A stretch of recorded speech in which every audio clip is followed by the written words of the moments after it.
یحببکم اللہ، جب تم میری اتباع کرو گے تو اللہ پاک تمہیں اپنا محبوب بنا لے گا، ویغفر لکم ذنوبکم، تمہارے گناہوں کو معاف کرے۔ اتنی پیاری آیت، اتنا پیارا اسلوب، اس سے زیادہ پیارا اسلوب ہو ہی نہیں سکتا۔ سمندر کوزے میں بند کر دیا اور یہ بتا دیا کہ محبت کی دلیل اتباع ہے۔ اس لیے اگر کسی شخص کو اپنے بارے میں یہ جاننا ہو کہ وہ رحمت عالم صلی اللہ علیہ وسلم سے کتنی محبت کرتا ہے، محبت کا درجہ کیا ہے، لیول کیا ہے، کیٹیگری کیا ہے، بہت آسان۔ وہ دیکھ لے کہ ہم رحمت عالم صلی اللہ علیہ وسلم کی کتنی فیصد اتباع کر، 10% اتباع ہے تو 10% محبت، 20% اتباع ہے 20% محبت، 30% اتباع ہے تو 30% محبت، کیونکہ محبت تو ایک باطنی شے ہے۔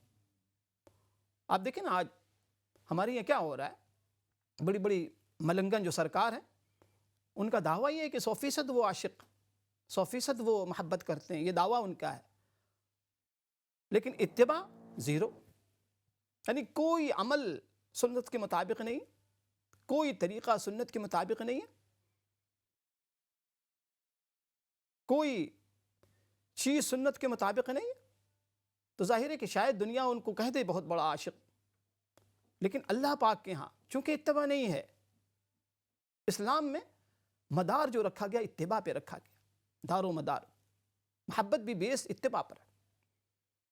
ظاہر ہے کہ ہم کسی مسلمان کے بارے میں کہہ بھی کیسے سکتے ہیں، معاذ اللہ کسی کے بارے میں کہہ دوں کہ فلاں شخص، فلاں گروہ، فلاں گروپ محبت نہیں کرتا، میں دیکھیں سچے جو عاشق ہوتے ہیں دنیا میں نا، وہ اپنے عشق کا چرچا نہیں کرتے، ڈھنڈورا نہیں پیٹتے، اعلان نہیں کرتے سنو سنو سنو سنو لوگوں سنو، میں محبت کرنے والے تو ان کے طور طریقے سے پتہ چلتا ہے۔ صحابہ کرام دیکھیں انہوں نے کبھی محبت کے حوالے سے جلسہ جلوس اس طریقے سے مارکیٹنگ نہیں کی، تماشا نہیں کیا محبت کا، لیکن 100% عاشق زار تھے، ایسے عاشق زار تھے کہ ہم امیجن بھی نہیں کر سکتے کہ ان کی عشق کا لیول کیا تھا۔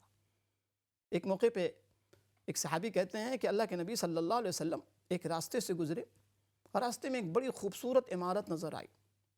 آپ نے پوچھا کہ کس کی عمارت ہے، کس کا گھر ہے یہ؟ کہتے میں نے عرض کیا کہ اللہ کے نبی صلی اللہ علیہ وسلم یہ فلاں صحابی کا ہے، نام لے کے بتلایا۔ کہا اچھا ان کا ہے، ان کا گھر ہے یہ، اچھا خیر بات ختم ہو گئی۔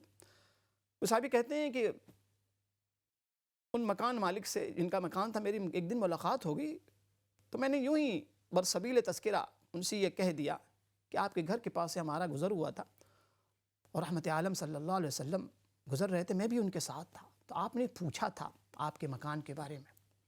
تو وہ صحابی بڑے مچل کے پوچھنے لگے کہ میرا مکان دیکھ کے رحمت عالم صلی اللہ علیہ وسلم نے کیا فرمایا، کیا فرمایا، کیا کہا، کیا ری ایکشن تھا آپ کا، کیا رد عمل تھا، کیا برتا، باڈی لینگویج سے آپ نے کیسا لگا تمہیں، آپ خوش ہوئے کہ ناراض ہوئے، پسند کیا یا ناپسند کیا؟ تو وہ صحابی کہتے ہیں کہ مجھے آپ کے انداز سے ایسا لگا کہ آپ نے پسند نہیں کیا۔